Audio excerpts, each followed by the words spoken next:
best katsu I have ever made. That is what my reader wrote to me. I am Japanese, but I stopped using store-bought panko for katsu years ago. The best crust comes from bread you already have. Today I'm going to prove it. 4 different breads, 4 identical cutlets, 1 winner. And the results surprised even me.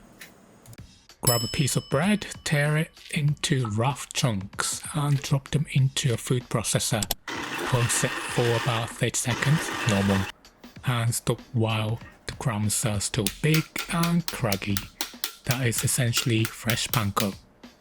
Look at those big jagged flakes, and here is the first secret to great tonkatsu.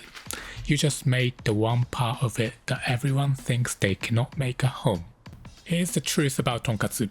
A good pork chop is sold in just about every country, so the meat is rarely the problem. The only piece of this dish that feels Japanese is the panko. But more or less, panko is just bigger breadcrumbs. The thing that is actually special is when it's nama panko, which is fresh breadcrumbs. And fresh crumbs are something you can make in your own kitchen from a loaf that is already sitting on your counter. If you have Japanese style shokupan, great, but it doesn't have to be. So I am making 4 kinds today, and at the end I'm ranking all 4 from my least favorite to the one I would fry again tonight. I've got some baguette and a country style sourdough loaf, torn and posed exactly the same way, and to compare I also have regular shokupan. And next to my 3 homemade crumbs, the thing most people reach for, dry store-bought panko. Today I'm frying 1 cutlet in each so we can settle this crumb question once and for all. Go ahead and place your bets.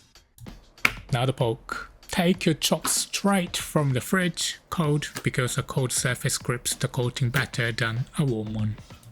Lay a chop flat and run a sharp knife along the seam where the white fat cap meets the pink meat. Shallow cuts about 1 cm apart, then 2 or 3 short nicks into any muscle lines running through the middle. Or simply a meat tenderizer. Those cuts are no decoration. Fat and lean meat shrink at different speeds the moment they hit oil, and without these relief cuts, the cutlet curls up like a taco and lifts half its crust clean out of the oil. Score it and it stays flat and fries even. A quick word on which pork to buy, because this is where a lot of home tonkatsu quietly goes wrong. My favorite is a boneless rib chop. The rib end of the loin, it has the better marbling so it fries up the juiciest and tastes the best. The other one I have here is a center cut loin chop. It's leaner, you can find it in any supermarket, and the only rule is do not trim off the fat cap. That is where the richness lives. If all you can get is pork tenderloin, it works, but it's lean and dries up fast. Check out how I tackle this on my hidekatsu recipe on my website. Skip the bone-in chops and T-bones, the bone makes them almost impossible to fry evenly. Pat both sides of the pork bone dry with paper towels until the surface feels dry to the touch. Any water left here turns to steam in the oil and blows the coating right off the meat. Now pound it. With the flat side of a meat mallet or similar, work from the center outward until the chop is an even 2 cm thick, about 3/4 of an inch. I leave these 2 alone because I already used the meat tenderizer. Then a light, even pinch of salt and pepper on both sides. Set up 3 wide shallow trays in a row. Plain flour in the first. In the second, crack 1 egg and add 1 tablespoon of whole milk and 1 teaspoon of cooking oil. Then whisk it smooth, but stop before it forms.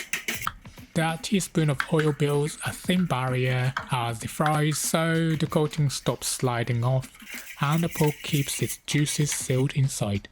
The milk browns the crust deeper and richer through the Maillard reaction. In the third tray goes the panko, and this is the fun part because I have 4 of them lined up. Lay a chop in the flour and dust both sides in a thin film, then lift it and top the excess off. The flour is just a dry primer for the egg to grub, and too much of it turns into a gummy, pasty layer that actually weakens the coating. Now into the egg. Coat both sides, lift it and let the excess drip back into the tray. Then lay in the panko.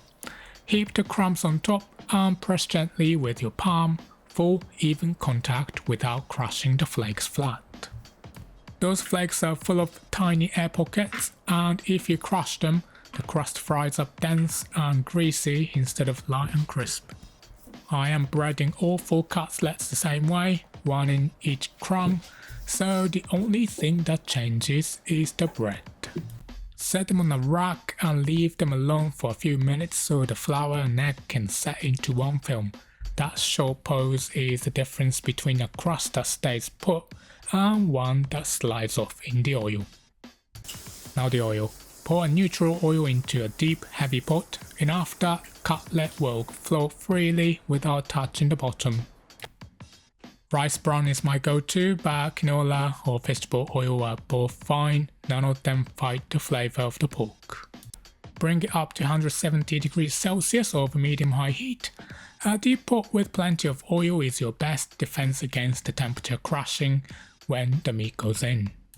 Now, in case you're wondering, this is a tempera pot with a built-in thermometer. If you're interested, check out my cooking tool article for more info. No thermometer, dip a dry wooden chopstick into the oil and watch the tip. Around 170 degrees Celsius, small bubbles form steadily and rise at a calm pace. Big, fast, aggressive bubbles means it's too hot, and almost none at all means give it more time. When the oil is up to temperature, hold the breaded cutlet close to the surface and slide it in gently along the edge of the pot, away from you.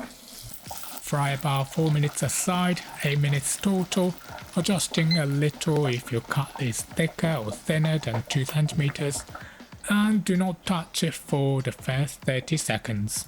The coating needs that quiet window to set and secure onto the meat.